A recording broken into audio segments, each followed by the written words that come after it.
Também em Romanos 5, e hoje nós vamos ler a partir do versículo 5 até o versículo 11. Este será o nosso texto nesta noite. Hoje nós voltamos às exposições a Romanos e coube a providência reservar para nós esse texto exatamente nesta data, que é o último culto do ano de 2023. Romanos 5, versículo 5 ao versículo 11. Ora, a esperança não confunde, porque o amor de Deus é derramado em nosso coração pelo Espírito Santo que nos foi outorgado. Porque Cristo, quando nós ainda éramos fracos, morreu a seu tempo pelos ímpios. Dificilmente alguém morreria por um justo, pois poderá ser que pelo bom alguém se anime a morrer. Mas Deus prova o seu próprio amor para conosco pelo fato de ter Cristo morrido por nós, sendo nós ainda pecadores. Logo, muito mais agora, sendo justificados pelo seu sangue, seremos por ele salvos da ira. Porque se nós, quando inimigos, fomos reconciliados com Deus mediante a morte de seu Filho, muito mais estando já reconciliados, seremos salvos pela sua vida. E não apenas isto, mas também nos gloriamos em Deus por nosso Senhor Jesus Cristo, por intermédio de quem recebemos agora a reconciliação. Amém. Vamos orar? Ó Deus, louvado seja o teu nome por este dia. Pai Celeste, te enaltecemos e adoramos ao Senhor com toda a reverência do nosso coração. Agradecidos por termos chegado até aqui, o Senhor nos sustentou, o Senhor cuidou de nós, o Senhor nos preservou, o Senhor nos livrou do mal, nos livrou do próprio mal que há em nós. Bendito seja o teu nome por isso. Amém. Foram muitas bênçãos, Senhor, mas a maior delas é a bênção da salvação. Que o Senhor fale conosco nesta noite por meio de sua palavra, que o Senhor reservou para instruir o seu povo nesta ocasião. Amém. Esta é a nossa petição a Ti, no nome de Jesus. Amém. Amém. Podem sentar, meus irmãos. Meus irmãos, como disse, retornamos às exposições em Romanos, nesta ocasião, depois de uma interrupção no mês de dezembro, que consideramos os cânticos da Natividade. Observamos como Lucas registrou isso no seu Evangelho, no capítulo 1 e no capítulo 2. A providência reservou para nós retornarmos às exposições de Romanos, exatamente onde Paulo está falando de mais uma bênção da nova aliança, que é o amor de Deus. Onde Paulo está falando em mais uma consequência da justificação pela fé, que é o amor divino pelo seu povo. Então aqui basicamente seguiremos 3 pontos. O primeiro ponto estará no versículo 5, que nos ensina a respeito da fonte do amor, que é Deus. Isso está dito por Paulo aí, ainda na parte A do versículo, porque o amor de Deus. Deus é a fonte do amor. A segunda parte está no versículo 5, parte B. O texto vai nos dizer que o amor de Deus é derramado em nosso coração. Então, o meio do amor é Deus derramar o seu Espírito sobre nós, para habitar em nós. E o ponto 3, do versículo 6 ao 11, a prova do amor de Deus, que é a morte de Cristo por nós, a morte de Cristo pelos pecadores. Mas antes de entrarmos propriamente no texto, farei aqui algumas considerações a respeito do que diz a Escritura sobre o amor de Deus. Quando a palavra nos fala sobre a bondade de Deus, a bondade de Deus pode ser vista por algumas perspectivas diferentes que compõem a bondade de Deus. E não podemos confundir cada perspectiva dessa, porque cada uma delas tem uma função no exercício da bondade de Deus. A bondade de Deus se manifesta como paciência, como misericórdia, como graça e como amor. Devemos ter cuidado em observar isso, porque quando falamos de paciência, estamos dizendo que Deus exerce sua longanimidade para todos os homens, mas há uma manifestação geral e uma manifestação especial da paciência. Deus exerce longanimidade de modo diferente com os eleitos, com aqueles que ele determinou salvá-los desde toda a eternidade ou já os salvou no tempo e no espaço. Mas Deus também demonstra paciência com o ímpio, com aquele que não conhece a Deus e nunca conhecerá.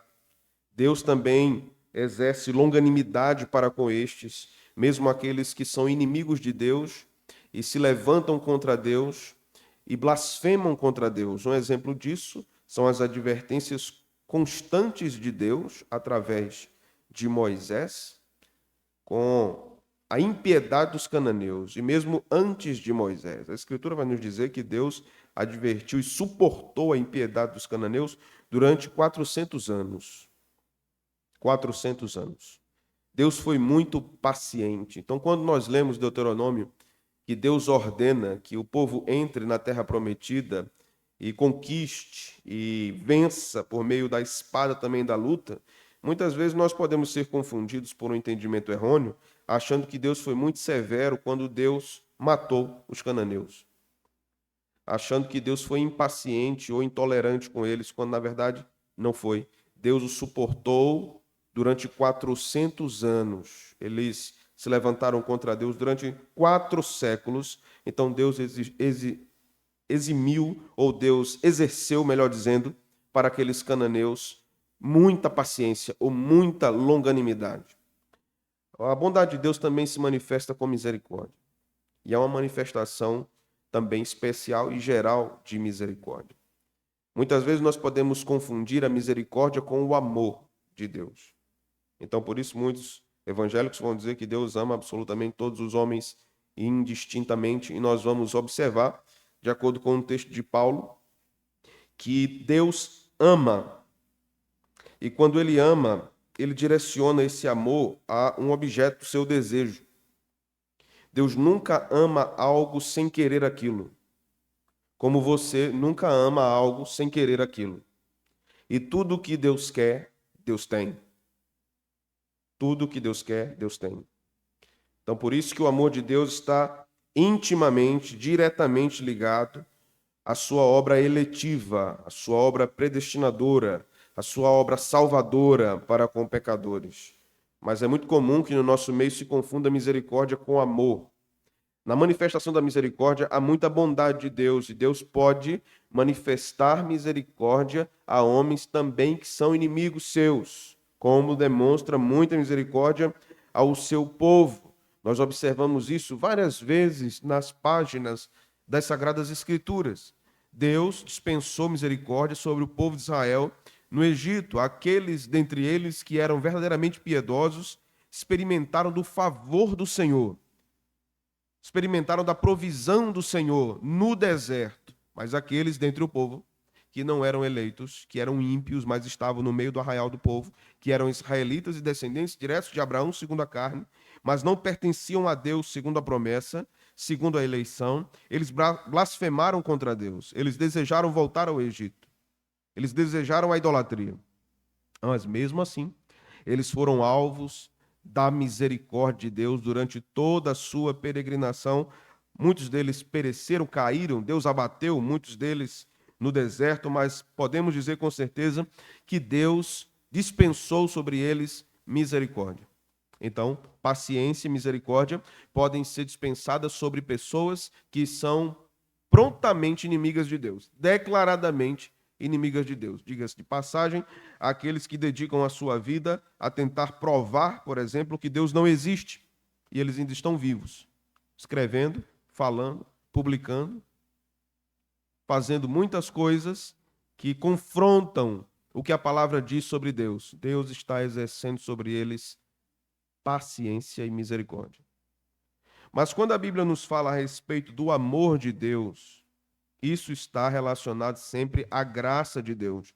Há uma ligação direta da graça com o amor de Deus. Por isso que quando nós lemos a bênção apostólica, conhecida como bênção apostólica, que é uma bênção paulina, Paulo vai nos dizer a graça do Senhor Jesus Cristo, o amor de Deus, nosso Pai. Só é possível conhecermos o amor de Deus, nosso Pai, por meio da graça do Senhor Jesus Cristo. E é exatamente isso que Paulo está a tratar nesse texto que nós lemos, e nós vamos lidar com ele um pouco nesta ocasião. Volte seus olhos para o texto.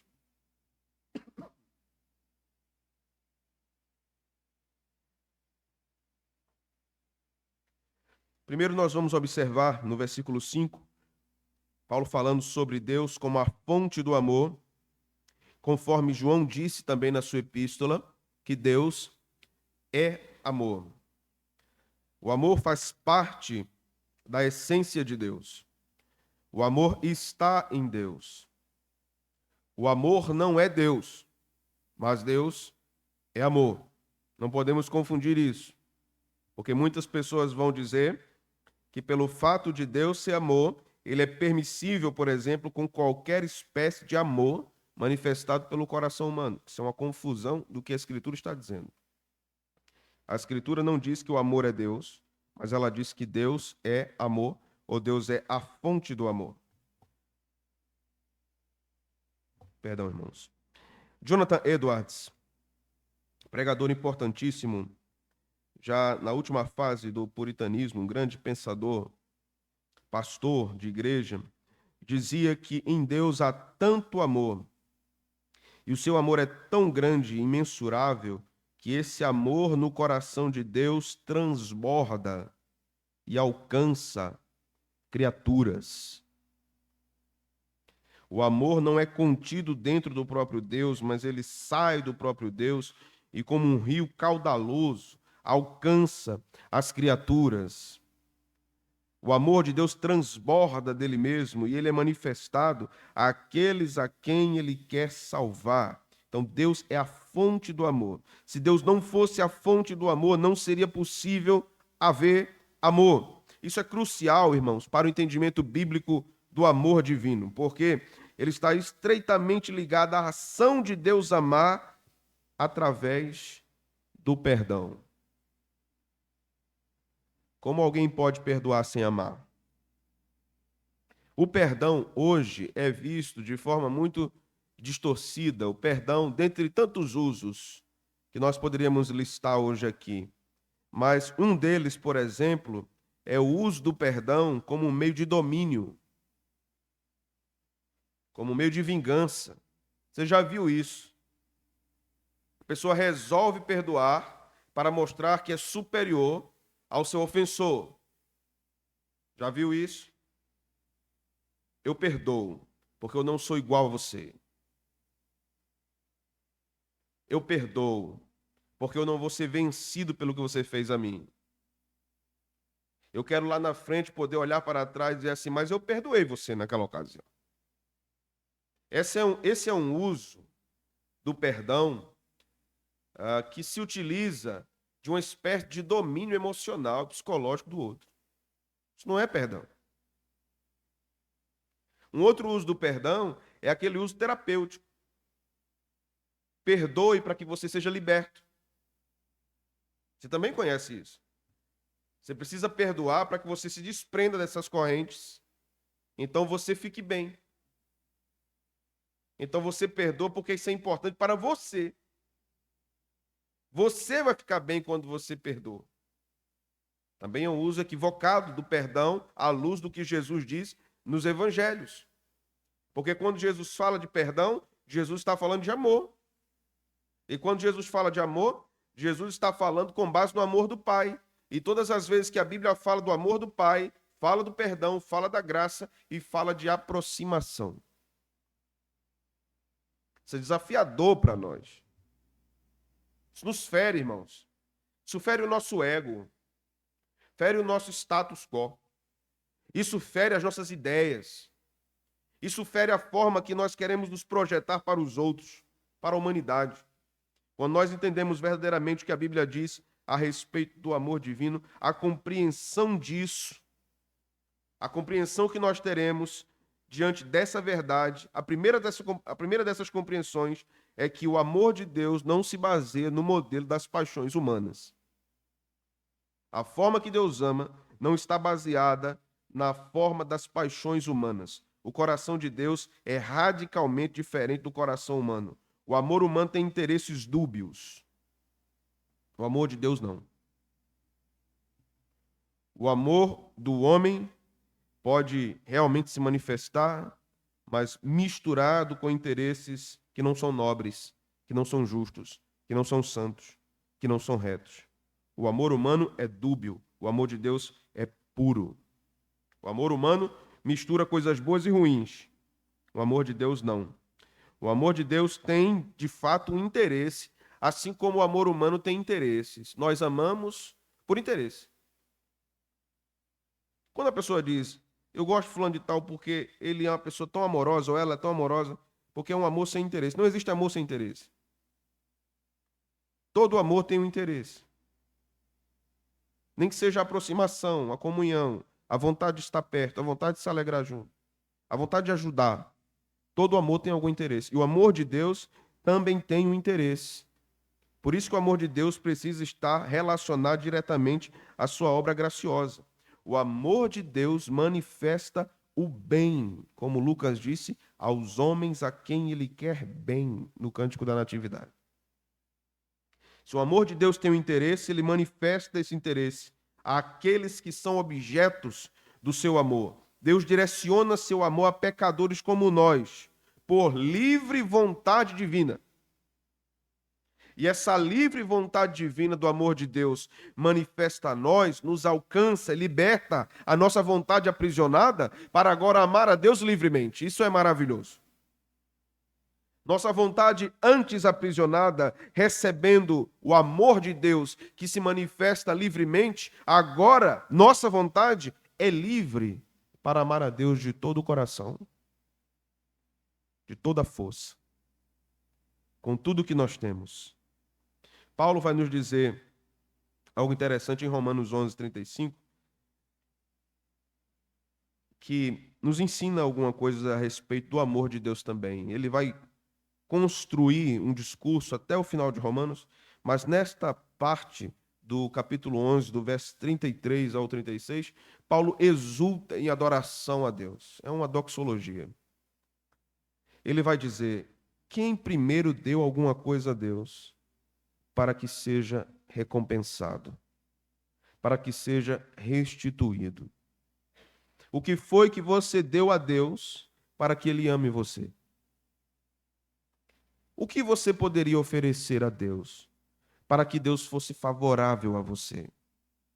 Esta era uma posição das religiões do Antigo Oriente Próximo e de várias outras manifestações religiosas do nosso tempo. Os homens precisam oferecer algumas coisas aos deuses a fim de aplacar a sua ira, a fim de agradá-los e a fim de alcançar deles alguma espécie de favor. Mas o fato de Deus amar também o distingue dos deuses antigos. Deus é o Deus da antiguidade, o Deus de sempre, na verdade, o Deus eterno, mas que manifesta amor pelos homens. Deus é diferente dos deuses pagãos, Deus é diferente de Alá. Alá não ama. O Deus dos árabes islâmicos não ama. Yahvé é amor. Deus é distinto de todos esses deuses antigos e manifesta o seu amor pelos homens. E como é que ele faz isso? Qual é o meio de Deus fazer isso? Veja o versículo 5, a parte B. O amor de Deus é derramado em nosso coração pelo Espírito Santo que nos foi dado ou nos foi outorgado. Observe bem esse texto. Esse texto nos ensina que o verdadeiro amor é dadivoso. O verdadeiro amor é liberal. O verdadeiro amor é generoso. E Deus não podia amar sem manifestar isso. E como é que ele manifesta isso? Derramando sobre aqueles que ele ama o seu Espírito. Se você está aqui me ouvindo nessa noite e não professou fé em Deus como seu Salvador, ou se você está ouvindo este sermão por meio da internet, eu preciso lhe fazer uma pergunta. Você pode ser uma daquelas pessoas que afirma que sabe que Deus lhe ama, mas mesmo assim você não quer servi-lo. Você não quer viver para Ele. Mas você afirma com muita convicção: Ele me ama. Entenda o seguinte: Paulo nos ensina, e aqui a palavra de Deus falando, não é um homem simples falando, é um apóstolo inspirado pelo Espírito Santo. Paulo nos ensina que quando Deus ama alguém, Deus dá o Espírito Santo a esta pessoa. Deus derrama sobre essa pessoa o seu Espírito. Pode ser que você seja chamado por Ele e em dado tempo Ele derrame sobre você esse Espírito. Mas alguém só experimenta o amor de Deus por causa do Espírito. O Espírito é o meio para que alguém se aproprie do amor de Deus. Observemos, irmãos, que a Trindade está sendo mostrada aqui. Veja só, com atenção. O versículo nos diz algo interessante no versículo 5, porque menciona o Espírito Santo que nos foi outorgado. E se você percebeu, se você vem acompanhando as exposições de Romanos com atenção, você vai notar que aqui é a primeira vez que Paulo fala do Espírito Santo. Desde o capítulo 1 até agora, até o versículo de número 4, Paulo não tinha falado do Espírito Santo, da obra do Espírito Santo. E agora ele manifesta isso, relacionando o Espírito Santo à salvação, à manifestação do amor divino inicialmente. Então, a primeira vez que Paulo posiciona a pessoa do Espírito Santo no seu tratado aos Romanos é quando ele trata do amor de Deus. Deus derrama o seu Espírito no nosso coração. Isso é manifestação do amor de Deus por nós. E nós lemos no versículo 6 algo tão interessante aqui, porque já lemos que Paulo está falando de Deus, o Pai. No verso 5, ele está falando do Espírito Santo. E no verso 6, ele nos fala de Cristo, porque Cristo, quando nós ainda éramos fracos, morreu a seu tempo pelos ímpios. Perceba que Paulo está falando da manifestação do amor de Deus pelas três pessoas da Trindade. Por quê? Por que é importante pensarmos no amor de Deus a partir da Trindade? Por que não podemos pensar no amor de Deus a partir de uma pessoa só da Trindade? Por que não somente através do Pai? Por que não somente através do Espírito? Por que não somente através do Filho? Porque não há amor se não há comunidade. Não há amor se não há para quem direcionar esse amor. E a Trindade exemplifica para nós o sentido de existir o amor. Porque o amor existe primeiro em Deus, e esse amor que existe em Deus, nas três pessoas, é dispensado a cada uma das pessoas. Deus ama a si mesmo, o Pai ama o Filho e ama o Espírito, e assim acontece com todas as pessoas da Trindade. Então o amor é sempre partilhável. O amor é sempre partilhável. Nós vivemos numa era que se fala muito, primeiro, no amor a si. Ame-se. Ame a si mesmo, tenha amor próprio. Ame primeiro a você, depois as pessoas. Mas a bagunça é tão grande no nosso tempo que as pessoas não amam nem primeiro a elas mesmas. Elas amam coisas. Como dizia o filósofo Martin Buber, as pessoas começaram a amar coisas e usar pessoas. E essa é uma característica do nosso tempo.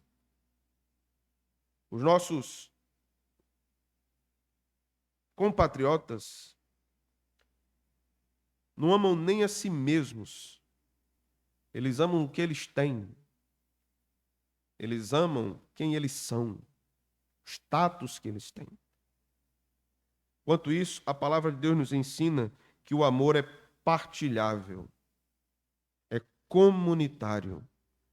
Deus tem amor entre si nas três pessoas e comunica isso aos homens. Entenda o que eu vou dizer agora. Esse é o sentido de existir igreja, porque o amor é comunitário. Deus vive em comunidade, em trindade, e ama a si mesmo, e comunica esse amor a pecadores por meio de sua obra de salvação, e ele deseja que pecadores sigam o mesmo modelo de amor partilhado na divindade, vivendo então em comunidade. A diferença é que essa comunidade é imperfeita, ela é limitada, ela é pecadora. O amor que existe dentro de Deus é um amor perfeito, entre pessoas perfeitas, sem nenhum pecado. Mas essa comunidade imperfeita que é a igreja, que olha para essa comunidade perfeita que é a Trindade, tem um modelo absoluto do que é o verdadeiro amor. E Deus olhou para nós desejando dispensar amor a nós, pecadores. Porque como Paulo se refere a nós nesse texto? Nós vamos observar isso. Nós vamos observar que Paulo posiciona quem é Deus e o que ele faz através de sua obra, como ele manifesta seu amor por pecadores. E ele vai mostrar quem somos nós e por que nós precisamos disso. E por que nós precisamos saber? Lembremos que Paulo está escrevendo aqui tanto para judeus como para pagãos, como para gentios. Paulo vinha discursando anteriormente para os judeus que se colocavam como pessoas sobrepostas aos gentios porque tinham os oráculos de Deus, porque tinham os mandamentos de Deus no Antigo Testamento. Então eles se colocavam como superiores e Paulo os abateu, dizendo: não, vocês são tão pecadores como os pagãos. A diferença é que vocês têm uma religião monoteísta e os pagãos têm uma religião politeísta, mas vocês estão perdidos iguais a eles. Porque vocês precisam da verdade do Deus Salvador para verdadeiramente experimentar a salvação. Porque não basta o que Paulo está ensinando, irmãos, desde o começo. Não basta ter uma religião. Não é suficiente ter uma religião. Há muitas pessoas religiosas. Há muitos crentes que são cristãos apenas no domingo.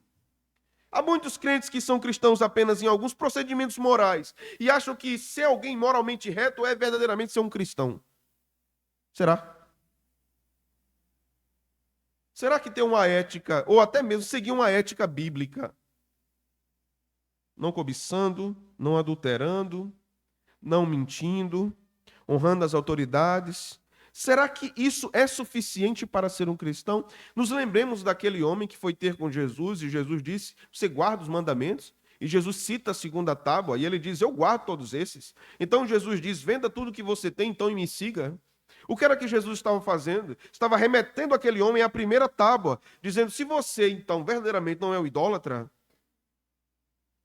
se você não tem ídolos, e se você verdadeiramente ama a Deus, demonstre isso. Abandone tudo que você tem e me siga. Venda toda a sua riqueza e venha. Então ele não quis fazer, porque o seu coração estava nessas coisas.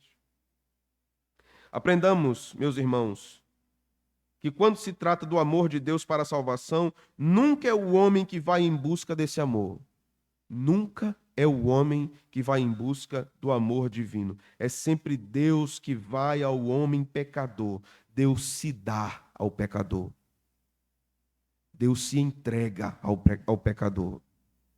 Deus sofre pelo pecador. Cristo morre pelo pecador. Quando Jesus morre na cruz, temos Deus se entregando a nós pela morte, para que a nossa morte seja vencida nele e tenhamos vida.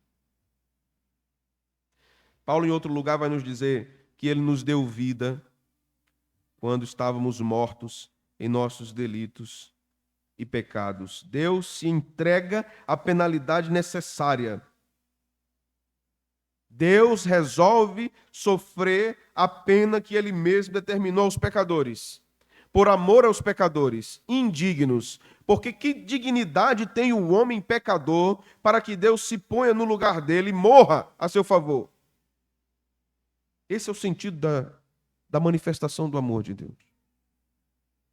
Entendamos que no versículo 1, que nós já meditamos, estudamos, Paulo nos diz: justificados, pois, mediante a fé, temos paz com Deus por meio do Senhor Jesus Cristo. Quando nós falamos de justificação, nós estamos falando do status mudado do ser humano. O homem estava, então, numa posição de criminoso, de condenado, e Deus, então, o declara justo. Declara justo. Observe. Um juiz, na corte, escuta a defesa, escuta a promotoria E então ele declara aquele culpado justo, inocente. Isso muda o status do culpado para justo, sim ou não? Muda. Mas essa determinação do juiz nos declara que a partir de então, aquele condenado agora justo tem relação com o juiz? Tem uma relação de proximidade, de amizade, de filiação? Não. O status foi mudado, a operação forense aconteceu, né? Então, ele não é mais um condenado, ele é declarado justo, mas não há uma relação. E Paulo está nos ensinando que a relação de Deus com o pecador eleito é mais do que mudar a condição dele de condenado para justo, irmãos. Por isso que Paulo está falando do amor de Deus. Por isso que Paulo está instruindo os romanos a respeito da importância e da profundidade do amor. Porque o que Paulo diz sobre nós, observe o versículo de número 6. Primeiro, Paulo nos chama de ímpios, não é? Porque Cristo, quando ainda éramos fracos, morreu pelos ímpios. Além de ímpios, ele nos chama de fracos. Isso é o que somos, sem Deus. Fracos, ímpios. Veja mais à frente, versículo 8. Pecadores é o que somos nós. Veja aqui mais à frente ainda. Versículo de número 10. Porque se nós, quando inimigos, veja como Paulo nos posiciona, ou posiciona aqueles homens que andam sem Deus. Fracos, ímpios, pecadores, inimigos. Veja o contraste. Veja que Paulo está nos mostrando quem Deus é e quem nós somos. Veja que Paulo está dizendo, vocês são inimigos de Deus. Vocês são ímpios, maus. Vocês são maus. Vocês não são devotos a Deus. Vocês não adoram Deus verdadeiro. Vocês são pecadores. Vocês são fracos. Não há força em vocês para o bem, como ele disse no capítulo de número 3. Estes são vocês. E o que é que Paulo está dizendo a respeito de Deus? Paulo está dizendo a respeito de Deus que ele é o Deus da paz. No versículo 1. Paulo está dizendo a respeito de Deus que ele é Deus do amor. No versículo de número 5. Que ele é Deus doador. No versículo de número 5. Veja a diferença de Deus para com os homens. Veja a indignidade dos homens e a excelência de Deus. E da obra manifesta da salvação de Deus em Cristo Jesus. Paulo fala, irmãos, da morte de Cristo 3 vezes. Versículo 6, versículo 8, versículo 10. Dizendo que ele sacrificou-se pelos ímpios. Então, quais são os efeitos disso? Quais são as manifestações desses efeitos? Observe. Porque Cristo, verso 6, quando éramos fracos, morreu a seu tempo pelos ímpios. O amor de Deus é um amor que se entrega à morte. O amor de Deus é um amor que se entrega à morte. Versículo 7. Dificilmente alguém morreria por um justo, pois poderá ser que pelo bom alguém se anime até a morrer. Mas Deus prova. Deus é a fonte do amor, o meio do amor é o derramamento do Espírito Santo, mas a prova do amor é a morte de Cristo. Deus prova o seu amor para conosco, pelo fato de ter Cristo morrido por nós, sendo nós ainda pecadores. Que coisa, né?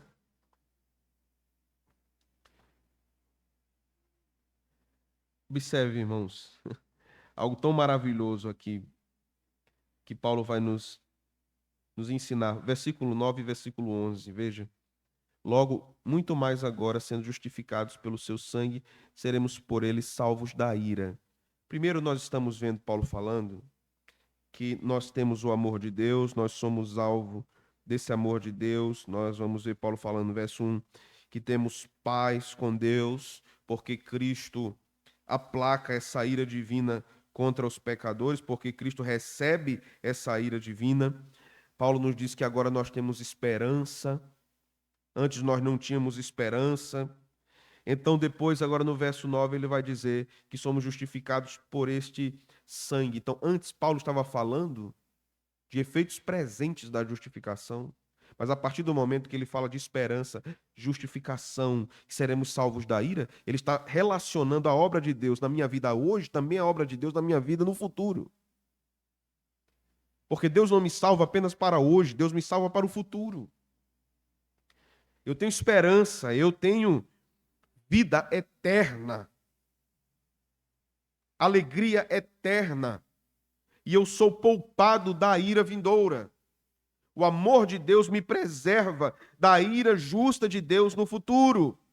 Por isso, no verso 10 ele diz: porque se nós, quando inimigos, fomos reconciliados. No verso 11, mais uma vez, reconciliação. Aqui está a beleza desse trecho. Quando Paulo relaciona justificação e reconciliação, irmãos, prestem atenção. Quando Deus justifica um pecador, Deus muda o status dele de condenado para declarado justo. Mas isso não estabelece relação. Mas depois justificado, Deus se reconcilia. Na justificação, há um ensinamento judicial. Na reconciliação, há um ensinamento relacional. Deus não quer apenas tornar o pecador justo, Deus quer ter relação com ele. Isso é amor.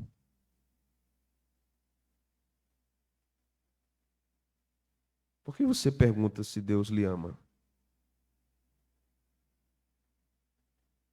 Se você o serve por tanto tempo já. Para você, o que é o amor de Deus? É Ele dar a você tudo que você pede em oração? Você só vai acreditar que Ele lhe ama quando Ele responder todos os seus mimos? Quando você fizer assim, e então aparecer na outra mão? Não, Deus não é Aladim. Não é um gênio da lâmpada. Deus não está preocupado em saciar todos os seus desejos. Isso não é o Evangelho. Isso não é o Evangelho. Deus não é um Papai Noel. Deus não está preocupado em responder positivamente todos os seus caprichos, todas as suas manhas. Entenda de uma vez por todas que a grande manifestação do amor de Deus por um pecador é o seu filho ter sido entregue à cruz. E se você é um crente, você já tem prova fundamental para crer nisso. Cristo morreu por mim e eu não tenho por que duvidar do amor de Deus. Você quer que Deus prove mais como? Você está se portando como aqueles religiosos que chegavam perto de Jesus e diziam: nos dê mais um sinal para que a gente creia. Você se lembra da resposta de Jesus a isso em uma das ocasiões? Sinal? O sinal está contido na história de Jonas, que passou 3 dias e noites no ventre da baleia. Assim será também com o Filho do Homem. Este é o grande sinal. Este é o grande sinal do amor de Deus por pecadores. Cristo morreu. Cristo ressuscitou. No versículo de número 11, meus irmãos, para a gente finalizar, o texto nos diz o seguinte: e não apenas isto, mas também nos gloriamos em Deus, por nosso Senhor Jesus Cristo, por intermédio de quem recebemos agora a reconciliação. A ideia de gloriar aqui é uma ideia relacionada a nos alegrarmos por causa daquilo que Deus fez por meio de nosso Senhor Jesus Cristo. Assim traduziu a NTLH, e essa é uma boa tradução. Nós nos alegramos pelo que Deus fez por nós, nos reconciliando, nos trazendo para perto dele, porque o Espírito foi derramado. Se o Espírito foi derramado sobre nós, nós precisamos nos alegrar. Precisamos. E essa alegria é maior do que uma alegria de passagem de ano, entende isso? Essa alegria é maior do que uma expectativa que 2024 será melhor do que 2023. Essa alegria não está fundamentada em um novo negócio que foi fechado já para janeiro. Esta alegria está fundamentada no fato de que Deus me escolheu para ser membro da sua família. Deus me escolheu para estar na sua casa. Deus me escolheu para ser parte do seu santuário e habitar em nós. É por isso que nós nos alegramos, porque o Espírito foi derramado em nós. Entende agora, então, por que ser um cristão não é meramente ter uma vida moral reta? Obviamente, o cristão terá uma vida moral reta. Mas há muitas pessoas que terão uma vida moral reta, mas não serão cristãos. C.S. Lewis ilustrou isso de forma magnífica com uma grande metáfora. Ele dizia o seguinte: alguém que tem uma vida moral reta é assim. Você pega um cavalo selvagem e você o doma. Você o transforma num cavalo de hipismo. Já viu a prova de hipismo? É uma coisa maravilhosa, é belíssimo. Você vê um cavalo pulando na altura precisa daquele obstáculo. Vê os seus músculos trabalhando. Ele operando até o fim da prova. Você vê aquela pessoa o guiando com tanta maestria. Então, alguém ensinado a viver moralmente, sem Deus, será igual um cavalo de hipismo. Será bonito de ver. Ver a pessoa vivendo moralmente correta, sendo justa na sociedade, sendo uma pessoa favorável àqueles que precisam. Mas isso não é alguém salvo. Essa não é manifestação de salvação. Aí Lewis continua. Sabe o que é salvação? É você ver um cavalo alado.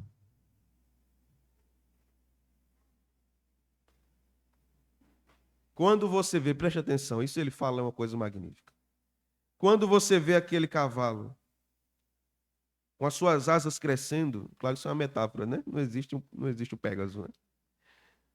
Quando você vê as suas asas crescendo, você vai achá-lo feio, meio anômalo, esquisito, até amedrontador. Mas, meus irmãos, quando aquelas asas crescerem totalmente, quando elas se abrirem, e aquele ser que antes sozinho não conseguia voar, agora voa, você verá a beleza de um cavalo alado. Assim é o evangelho na vida do pecador. Ele sozinho nunca voará. Nunca. Porque isso não faz parte da sua natureza. Mas se o amor de Deus for derramado no seu coração, nessa caminhada até a glorificação, ele vai ser esquisito. As asas vão estar crescendo. E ele será muito estranho. Ele sofrerá aqui com depressão, ele sofrerá aqui com ansiedade, ele sofrerá com várias doenças, ele sofrerá de tanta coisa aqui, até de bipolaridade. Ele será um ser estranho, mas as asas estão crescendo e um dia ele vai voar para estar para sempre com seu Criador. Isso é a manifestação da obra salvadora de Deus sobre o pecador. Essas verdades sobre o que Jesus fez por nós devem encher o nosso coração, mais do que uma expectativa sobre coisas futuras, terrenas e passageiras. O nosso coração deve desejar, alegrar-se profundamente em Deus. Nosso 2024 será mais significativo se nós estivermos mais conscientes do que Deus fez por nós e quem Ele é para nós. Se você não conhece a Cristo como Salvador, esta é uma boa oportunidade de entregar-se a Ele nessa noite. De dizer, Senhor, eu sou, talvez, esse cavalo de hipismo. Estou chamando você de cavalo com todo respeito, viu?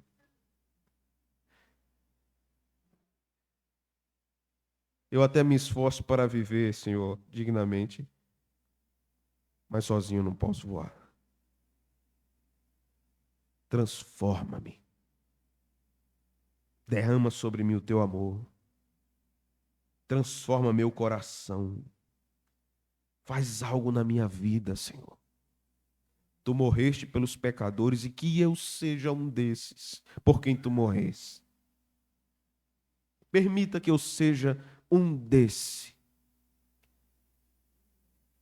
Entra em mim, transforma meu coração, porque de mim mesmo eu não posso fazê-lo. Eu não posso mudar minha natureza. Assim como já disse o profeta, um leopardo não pode mudar suas manchas. O que é que ele pode fazer? Ou como já disse outro escritor bíblico, como se pode tirar pureza do impuro? Você consegue tirar o puro do impuro? Não, não é possível. Mas Deus torna o impuro puro. Assim como aquele leproso procurou Jesus e disse: Senhor, se tu quiseres, pode tornar-me limpo. Jesus olhou para ele e disse: eu quero. Seja limpo agora. Jesus é misericordioso. Muito misericordioso. Jesus é amor. E Ele pode transformar você completamente. Um abençoado ano novo é um ano com Jesus. Com Jesus. Amém? Vamos cantar? Vamos cantar Amigo de Deus. A música que cantamos mais cedo. Eu quero chamar o grupo de louvor. Vamos ficar de pé, vamos cantar juntos esta canção.